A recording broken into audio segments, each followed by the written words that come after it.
Eccoci qua, sono il Bocca, per chi non mi conoscesse sono uno che gli piace fare da mangiare e cerca di far imparare anche a voi a fare da mangiare, anche a chi non è, come dice lui, buono, ma non è vero.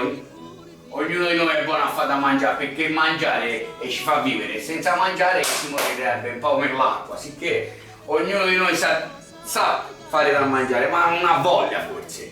E comunque andiamo subito a vedere questa ricettina che subito appena l'ho letta mi ha fatto morire, perché si chiamano spaghetti alla debosciata. Cosa vuol dire debosciata? Debosciata è uno che non ha voglia di fare nulla, lo diceva sempre quando andava a scuola perché era duro come il marmo. Che andiamo a vedere subito gli ingredienti di questa ricettina, spaghetti alla debosciata. Per fare circa 3-4 porzioni di questi spaghetti alla debosciata, gli ingredienti sono molto semplici e sono composti da circa 60-70 grammi di parmigiano reggiano, un bel mazzetto di basilico fresco, questo è dell'orto d'Andrea, come sapete Andrea c'è il canale Super Green, c'ha l'orto, vi fa vedere tutte le cosine belline dell'agricoltura e dell'orto botanica.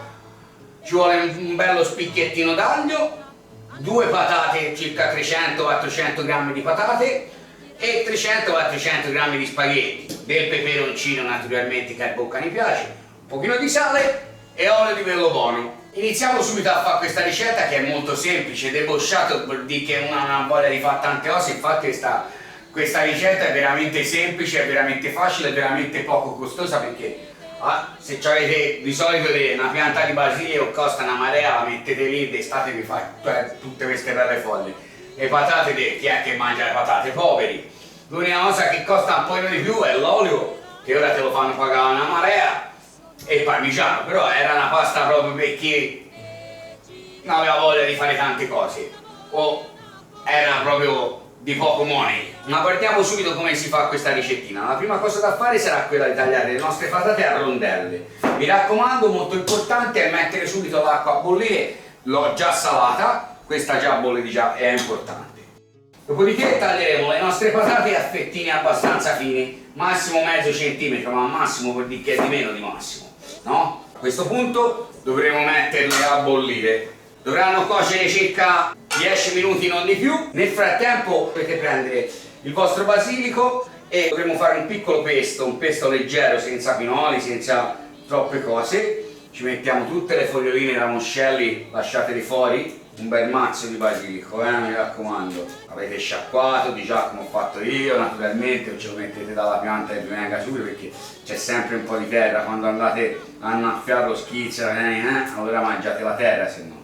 Poi ci mettete dentro un pochino d'olio, abbondante, mezzo bicchiere d'olio ci vuole. Uno spicchiettino d'aglio, ne levate l'anima, l'aglio, ci mettete dentro un peperoncino, 2 se vi piace di più. Ci metto uno perché questi visto l'ho provati l'altra volta, poi cambia la bocca. Abbiamo messo tutto il nostro basilico con uno spicchiettino d'aglio e un peperoncino. Ora andiamo a frullare abbiamo messo mezzo bicchiere d'olio, ricordiamocelo. Naturalmente, come vi dico sempre, se avete un pesto, proprio un vero pesto, un vero mortaio, vi consiglio di farlo con quello. Il Bocca per ora ha detto Andrea che me lo comprava, ma si vede se ne è scordato, e continua a farlo con il frullatore. Nel frattempo le patate hanno cotto una decina di minuti. A questo punto vado a buttare gli spaghetti insieme alle patate. Come avete potuto notare, le butto interi e le spingo giù per farle cuocere, non le spezzo. Tanto per ripetermi, vado a buttare giù tutta la pasta piano piano senza romperla, tanto fra pochino riprenderà il bollore e cucinerà la pasta con le patate ancora. Mi raccomando, l'acqua bella salatina, che non abbiamo messo sale qui, non abbiamo messo sale qui. Finiamo di fare questo lavoro con il basilico. Ecco fatto, questa cremina ve la mettete da una parte, servirà poi per condire tutto il resto.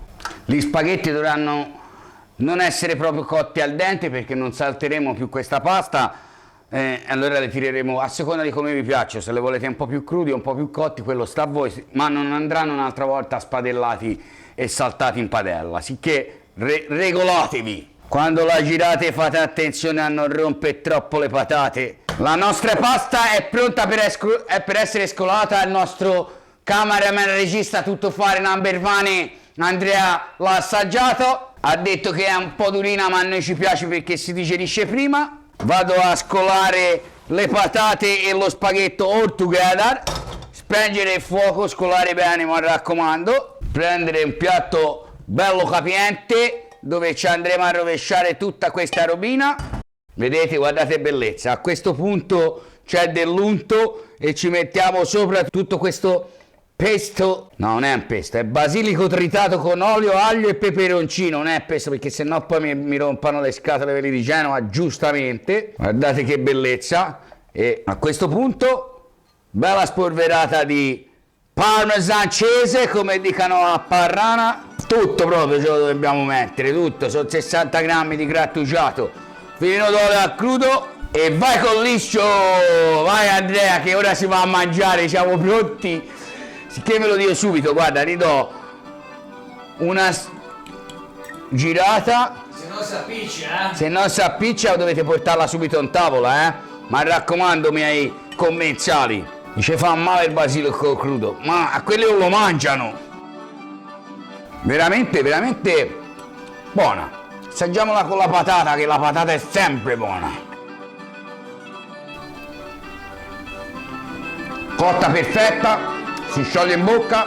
Questo piattino qui veramente è una stupidaggine farlo, semplicissimo, un piatto che sono andato a vedere, è un piatto tipico elbano della nostra bellissima isola dell'arcipelago tosco-livornese. E che dire di più?